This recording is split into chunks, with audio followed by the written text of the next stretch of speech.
और क्यों कोड़े खाए थे इमाम अहमद इब्न हंबल ने?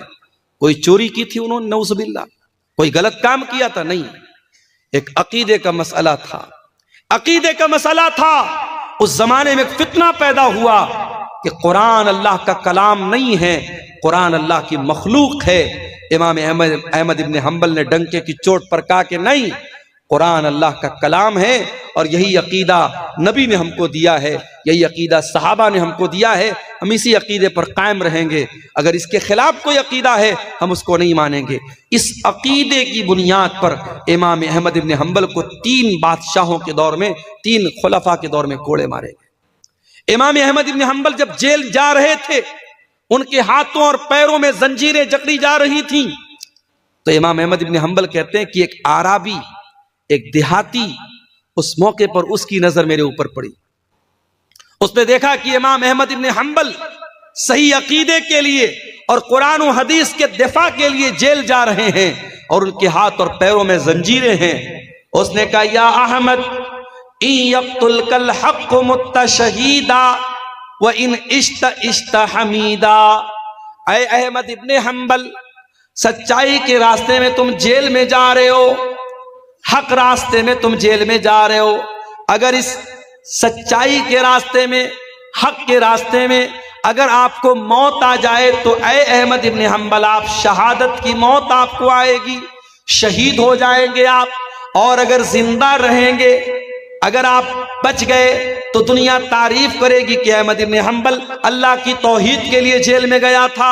ऐ अहमद इब्न हंबल, आपके दोनों हाथ में लड्डू है, मर गए तो शहादत की मौत होगी, बच गए तो लोग आपकी तारीफ करेंगे। अहमद इब्न हंबल कहते, जब मैं जेल में गया और जल्लादों ने मेरी पीठ पर कोड़े बरसाए और मेरे हाथों में जब जंजीरें पहनाई गई, तो मुझे उस जल्लाद की बात, उस आराबी की बात याद आई, उस देहाती की बात याद आई। फ़क़वी क़ल्बी, और उसकी बातों को याद करके मेरा दिल मजबूत हो गया। मेरे प्यारे साथियों, कभी ऐसा होता है, कोई एक तकरीर, कोई एक बात, किसी आलिम की कोई एक नसीहत दिल की दुनिया बदल देती है। एक डाकू था जिसका काम था डाका डालना, जिसका काम था चोरी करना, लोगों के घरों में जाके चोरी करता था, डाका डालता था। उसे एक लड़की से मोहब्बत हो गई, उस लड़की से मिलने के लिए उसके मकान की छत पे गया। रात का सन्नाटा था, दूर कोई अपने घर में बैठ के कुरान पढ़ रहा था और कुरान पढ़ते पढ़ते सूरह हदीद की आयत नंबर 16 उस तिलावत करने वाले ने तिलावत की और वो उस चोर और डाकू के कानों में वो आयत पड़ गई, अलम यान लिल्लज़ीना आमनू अन तख्शा कुलूबुहुम लिज़िक्रिल्लाह। क्या ईमान वालों के लिए अभी वो समय नहीं आया, वो वक्त नहीं आया कि अल्लाह का कलाम सुन करके उनके दिल पिघल जाए। ये आयत उस चोर के कान में पड़ी, उस डाकू के कान में पड़ी। उसने कहा कि ऐ अल्लाह, अब वो समय आ चुका है, वो वक्त आ चुका है, ऐ अल्लाह मैं तौबा करना चाहता हूँ। वो वहां से निकला और एक दूसरी जगह पहुंचा जहां बहुत सारे लोग इकट्ठा थे और आपस में बातें कर रहे थे। वो जाकर के उनकी बातें सुनने लगा। वो आपस में क्या बातें कर रहे थे? कुछ लोगों का कहना था कि हमें यहाँ रुकना चाहिए और कुछ लोगों का कहना था यहाँ से निकल जाना चाहिए। कुछ लोगों का कहना था कि हमें यहाँ रुक जाना चाहिए क्योंकि रात का वक्त है और इस इलाके में एक बहुत बड़ा डाकू है जिसका नाम फुज़ैल इब्न अयाज है। वो डाका डालता है, वो चोरी करता है, वो आएगा हमारा माल चोरी कर लेगा, इसलिए बेहतर है कि हम यहीं पर रात गुजारे, सुबह निकलेंगे। वो चोर, वो डाकू जिसका नाम फुज़ैल इब्न अयाज था, उसने कहा कि ऐ अल्लाह, तेरे बंदे मुझसे डरते हैं, ऐ अल्लाह मुझसे डरते हैं और मेरी वजह से अपना सफर कैंसिल कर रहे हैं, मेरी वजह से यहाँ वो रात में आराम कर रहे हैं, इस डर से नहीं जा रहे कि उनका माल न चोरी हो जाए। ऐ अल्लाह, मैं सच्ची तौबा करता हूं, मैं वादा करता हूं कि अब सारी जिंदगी तेरे घर में गुजार दूंगा, खाने काबा के पास गुजार दूंगा। ऐ अल्लाह, मैं खाने काबा से अपने आप को जोड़ दूंगा। और दुनिया उस इंसान को इमाम फुज़ैल इब्न अयास के नाम से याद करने लगी और वो इंसान जा करके अल्लाह के घर के साथ उसने ऐसा ताल्लुक जोड़ा कि उनको अल्लाह के घर का मुजावर कहा जाने लगा, अल्लाह के घर से चिपक जाने वाला और उसके पड़ोस में रहने वाला उनको कहा गया। तो मेरे साथियों, तौबा करो, तौबा करो और इस तरीके की दीनी मजलिसों से फायदा उठाओ। यहां जाने से आपके दिल की सख्ती दूर होगी। एक दो चीजें और सुन लीजिए। मैं तकरीबन 1:45 बज रहे हैं और अभी मुझको फौरन निकलना भी है। लंबा सफ़र है, 450 सवा 400 किलोमीटर। सुबह 8:30 बजे पहुंचना भी है। 1-2 बातें और सुन लीजिए, बात हम ख़त्म करेंगे। हमारे ड्राइवर साहब जी गाड़ी को रेडी कर चुके हैं। दिल की सख्ती को अगर दूर करना है मेरे भाइयों, एक काम हमें और करना पड़ेगा। नबी अकरम ने वो तरीका बताया। एक सहाबी अल्लाह के नबी के पास आए, कहा अल्लाह के नबी, मेरा दिल बड़ा कठोर हो गया है, बड़ा सख्त हो गया है, इस दिल की सख्ती को दूर करने के लिए मैं क्या करूं? आपने फरमाया इमसह बिरासिल यतीम, किसी यतीम के सर पे हाथ फेर लो, किसी यतीम के सर पे हाथ फेर लो, किसी यतीम की परवरिश कर दो, किसी यतीम की कफालत कर लो। किसी मदरसे में यतीम बच्चे पढ़ रहे हैं, उस यतीम बच्चे की पढ़ाई का खर्च उठा लो मेरे भाइयों, इससे भी आपका दिल नर्म हो जाएगा। ये मैं नहीं कह रहा हूं, ये जनाब मोहम्मद रसूलुल्लाह सल्लल्लाहु अलैहि वसल्लम कह रहे हैं अपने सहाबी से, इमसाह बिरासिल यतीम, यतीम के सर पे हाथ फेरो, तुम्हारा दिल नर्म हो जाएगा। मेरे भाइयों, आज अपने दिलों को नर्म करने की जरूरत है। आज गुनाह कर करके, अल्लाह की नाफरमानी कर करके हमने अपने दिलों को ऐसा बना लिया है कि कुरान कहता है कल्ला बल राना अला कुलूबिहिम मा कानू यक्सिबून। ऐ मेरे बंदो, गुनाहों की परत तुम्हारे दिल के ऊपर चढ़ चुकी है, तुम्हारे दिलों पर पर्दा छा गया है, लेयर चढ़ गई है गुनाहों की वजह से, तुम्हारे करतूतों की वजह से। अगर गुनाहों की इस परत को दूर करना है मेरे अजीजों, तौबा के जरिए दूर करो, इस्तिग़फार के जरिए दूर करो, कुरान की तिलावत के जरिए दूर करो। इसी तरीके से मौत को याद किया करो। कभी कभी ऐसे ही कब्रिस्तान चले जाओ। हमारे यहाँ कोई जरूरी नहीं है कि माँ अगर इंतकाल कर गई है, माँ के लिए मग़फ़िरत की दुआ करना है तो कब्रिस्तान जाना जरूरी नहीं। माँ के लिए मग़फ़िरत की दुआ करना है, हम घर में बैठे भी कर सकते हैं, मस्जिद में बैठ के भी कर सकते हैं। कब्रिस्तान मग़फ़िरत की दुआ करने के लिए जाना जरूरी नहीं है। कब्रिस्तान जाओ मौत को याद करने के लिए। कभी सोचो, कभी तसव्वुर करो कि वहां हमको भी जाना है। एक दिन आएगा, दुनिया में हमारी बड़ी शोहरत है, बड़ा नाम है, लोग 4 लोग अपने कांधे पर सवार करके कब्रिस्तान में लेके जाएंगे और मिट्टी के हवाले कर देंगे। बड़े बड़े अपने जमाने के तुर्रम खां, बड़े बड़े दौलत वाले, बड़ी बड़ी शोहरत वाले और बड़े बड़े अपने नाम के आगे लंबे चौड़े अलकाब लगाने वाले आज मनो मिट्टी के नीचे दफन है मेरे प्यारे साथियों, और कोई उनका पुरसाने हाल नहीं है। उस कब्र की तारीकी में हम सबको जाना है और हमसे 3 सवाल होगा, मुझसे भी होगा, आपसे भी होगा। मन रब्बू का, मन नबियों का, मा दीनों का।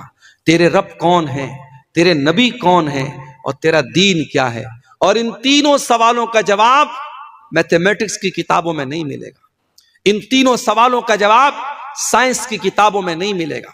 इन तीनों सवालों का जवाब कॉन्वेंट स्कूलों में नहीं मिलेगा। माफ कीजिएगा, मैं इंग्लिश मीडियम तालीम की तौहीन नहीं कर रहा हूं, मैं साइंस की अहमियत को नहीं घटा रहा हूं, मैं मैथमेटिक्स की अहमियत को नहीं घटा रहा हूं, मगर इतना जरूर आपको बताऊंगा कि कब्र में आपको काम आएगा तो रब का कुरान काम आएगा। यही कुरान जिसके पढ़ने वालों को आप हकीर समझते हैं, जिसके पढ़ाने वालों को आप हकीर समझते हैं, जो कुरान पढ़ाने वाला आज रमजान में ज़कात की भीख मांगने आपके दर पे आए तब वो मदरसा चलाएगा। ये हालात क्यों है मेरी कौम के, इस पर भी हमें गौर करने की जरूरत है। बड़े बड़े सेठों के यहाँ भिखारियों की तरह ये मदारिस के सफरा, ये मदारिस के जिम्मेदार भिखारियों की तरह लाइन लगा के खड़े होते हैं और ज़कात की रकम उन्हें भिखारियों की तरह दी जाती है। ये भी एक लम्हे फिक्रिया और गौर करने का मकाम है कि आपको कुरान पढ़ाने वाला और आपके बच्चों को कुरान पढ़ाने वाला आपके दर पे आके भीख मांगता है तब वो कुरान पढ़ा पाता है। ये बहुत अफसोस की बात है मेरे भाइयों। जब मोमिन कब्र के तीनों सवालों का सही जवाब देगा, मेरा रब अल्लाह है, मेरा दीन इस्लाम है, मेरे नबी मोहम्मद सल्लल्लाहु अलैहि वसल्लम है, तो फरिश्ता पूछेगा कि तुझे इन तीनों सवालों का जवाब कैसे पता चला। तो वो क्या कहेगा, क़राअतु किताब अल्लाहि फ़आमनतु बिही व सद्दक़तु बिही। मैंने कुरान पढ़ा था, मैंने अल्लाह की किताब को पढ़ा था, उस पर ईमान लाया था, उस पर तस्दीक की थी। मैं कुरान का आलिम था, मैं कुरान का हाफिज था, मैंने कुरान को समझा था, मैंने कुरान को पढ़ा था। कब्र में भी ये कुरान आपके काम आएगा और क़यामत के दिन भी ये कुरान आपके काम आएगा। क़यामत के दिन यौम यफ़िर्रुल मरउ मिन अख़ी व उम्मिही व अबी व साहिबतिही व बनी, न बेटा बाप के काम आएगा, न बीवी शौहर के काम आएगी, न भाई भाई के काम आएगा, लेकिन कुरान वहां भी आपके काम आएगा। नबी अकरम फरमाते हैं इक़्रउल कुरान फ़इन्नहु याती यौमल क़ियामति शफ़ीअन लि अस्हाबिही, कुरान पढ़ा करो, कुरान क़यामत के दिन सिफारिश करेगा तुम्हारे लिए, तुम्हारे हक में अल्लाह ताला से लड़ेगा। मेरे भाइयों, कुरान से अपना ताल्लुक मजबूत करो, मौत को याद करो, कब्रिस्तान जाया करो, इससे भी इंशाअल्लाह हमारे दिलों की सख्ती दूर होगी। और आखिरी चीज मेरे प्यारे साथियों, दिल की सख्ती को दूर करना है तो दिल के मालिक से अपनी लौ लगा लो। दिल का रिमोट कंट्रोल अल्लाह के हाथ में है, दिल का मालिक अल्लाह है। अल्लाह जब तक नहीं चाहेगा आपका दिल हिदायत पर नहीं आ सकता, आपका दिल सही रास्ते पर नहीं आ सकता। और जिस दिन अल्लाह चाहेगा बड़े से बड़े गुमराह इंसान को अल्लाह ईमान की तौफीक दे देगा। बड़े बड़े बॉलीवुड के और हॉलीवुड के फिल्मी हीरो और हीरोइन जिनकी सारी जिंदगी नाच गाने में गुजरी, जिस दिन अल्लाह ने उनको हिदायत देनी चाहिए, हिदायत के रास्ते पर आ गए। और जिसके दिल को अल्लाह ताला ने हिदायत से महरूम कर देना चाहा, वो मुसलमान था, मुर्तद हो गया। कोई अपने आप को कल तक मुसलमान कहता था, आज काफिर हो गया, मुशरिक हो गया, और आज दूसरों के दर पे जाके सर झुकाने लगा। इसलिए दिल के मालिक से अपना ताल्लुक जोड़ो। और एक दुआ सिखा रहा हूं, और ये दुआ हमारे प्यारे नबी जनाब मोहम्मद रसूलुल्लाह सल्लल्लाहु अलैहि वसल्लम कसरत से पढ़ा करते थे। या मुक़ल्लिबल क़ुलूब सब्बित क़ल्बी अला दीनिक, ऐ दिलों के पलटने वाले मेरे दिल को अपने दीन पर साबित कदम कर दे, मेरे दिल को अपने दीन पर जमा दे। ये दुआ कसरत से पढ़ा करो, इंशाअल्लाह ये जो है आपको ये दुआ काम देगी। ये सवालात, ढेर सारे सवालात आए, इतना टाइम भी नहीं है, जल्दी जल्दी जवाब दे देते हैं। क्या तरावी की नमाज पढ़ाने के लिए मुकम्मल कुरान हिफ्ज करना जरूरी है? जरूरी नहीं है। बेहतर तो है कि मुकम्मल कुरान का हाफिज हो ताकि मुकम्मल कुरान पढ़े, क्योंकि अल्लाह के प्यारे नबी हर रमजान में हजरत जिब्रील को पूरा कुरान सुनाते थे। उसी से उलमा ने यह मसला मुस्तंबत किया है कि तरावी में भी पूरा कुरान पढ़ाया जाए तो बेहतर है, अफजल है, लेकिन जरूरी नहीं है। क्या औरतें तरावी की नमाज मस्जिद में मर्दों के साथ पढ़ सकती हैं? बिल्कुल पढ़ सकती हैं। जैसे जुमा की नमाज पढ़ सकती हैं, जैसे पंजवक्ता नमाज पढ़ सकती हैं। अगर उनके लिए सेपरेट इंतजाम है, पर्दे के साथ वो आ रही हैं और कोई ऐसा काम नहीं कर रही जो गैर शरई है, जो शरीयत के रूल एंड रेगुलेशन के खिलाफ है, तो तरावी की नमाज भी पढ़ सकती हैं। हैज और निफास वाली औरत फर्ज रोजा की कज़ा कब पूरी करेगी? अगले रमजान के पहले पहले करेगी। मान लीजिए कि किसी औरत के पीरियड की वजह से 5-6 रोजे छूट गए, तो उसको चाहिए कि अगले साल का रमजान आने के पहले पहले बीच में कभी भी उसको पूरा कर ले। और निफास में जो रोजे छूटते हैं तो उसमें हो सकता है कि लंबा पीरियड चला जाए, ज्यादा रोजे छूट जाएं, तो उनको भी कोशिश करे एज सुन एज पॉसिबल, जितना जल्दी मुमकिन है उसकी कज़ा कर लें। लड़का और लड़की कब बालिग होते हैं और कितने साल की उम्र में उन पर रोजा फर्ज है?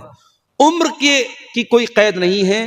लड़कियों को जब पीरियड आने लगे वो बालिग हो जाती हैं, और लड़कों को जब दाढ़ी मूंछ के बाल आ जाएं या शर्मगाह के बाल आ जाएं तो वो बालिग हो जाते हैं। अब ऐसा अगर 12 साल की उम्र में भी हो जाए तो वो बालिग माना जाएगा। और बालिग अगर हैं तो उनके ऊपर नमाज भी फर्ज है, उनके ऊपर रोजा भी फर्ज है। वल्लाहु आलम। तरावी की नमाज कितनी रकात है, 8 या 20? जो अल्लाह के रसूल की सुन्नत है, आपसे साबित है, 8 रकात तरावी है। आप 8 के साथ 3 रकात वित्र पढ़े, यानी 8 + 3 11 रकात। ये अल्लाह के नबी से साबित है और उस पर बहुत सारी दलीलें मौजूद हैं, अल्लाह के रसूल की अहादीस मौजूद हैं।